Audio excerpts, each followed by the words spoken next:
सातारा लोणंद रस्त्यावर सध्या या मार्गाचं काम सुरू आहे आणि आत्ता शेवटच्या टप्प्यामध्ये हे काम येऊन पोचलेले आहे.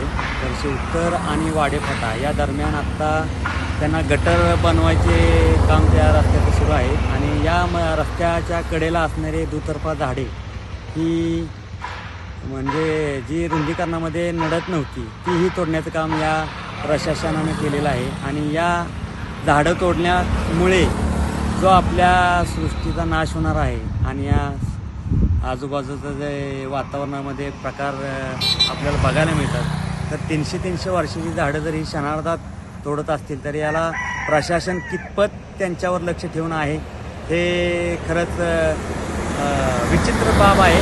आणि या रस्त्यावरील जेवढी झाडं तोडली गेलेली आहेत त्याच्यावर कायदेशीर कारवाई करावी.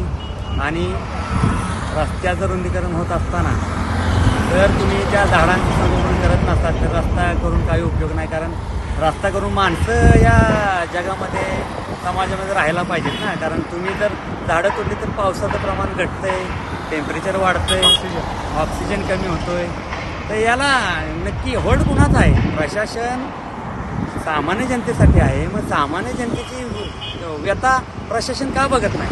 का कागदोपत्रीच यांनी सगळं हे करायचं काम करायचं आणि ते एसीत बसणार, आम्ही सर्वसामान्य माणसं उन्हात फिरणार? नक्की काय चाललंय काय? त्यामुळे येणाऱ्या काळामध्ये या रस्त्यावरील जेवढी झाडं तोडली गेलेली आहेत त्याचं पुनरुत्पादन करावं आणि 100% पूर्ण हा रस्ता हिरवळीचा दिसावा. आणि ज्यांनी या रस्त्याच्या झाडं तोडण्यामध्ये ज्यांचं योग्य योगदान त्यांनी केलं आहे विनाकारण बेकायदेशीर, त्यांच्यावर कायदेशीर कारवाई करावी एवढीच आमची विनंती आहे. आणि जर तसं केलं नाही तर व्यापक आंदोलन होईल आणि कोणीही आलं तरी आम्ही रस्त्यावरून उठणार नाही, एवढं 100% आमची ग्वाही देतो. थांबतो.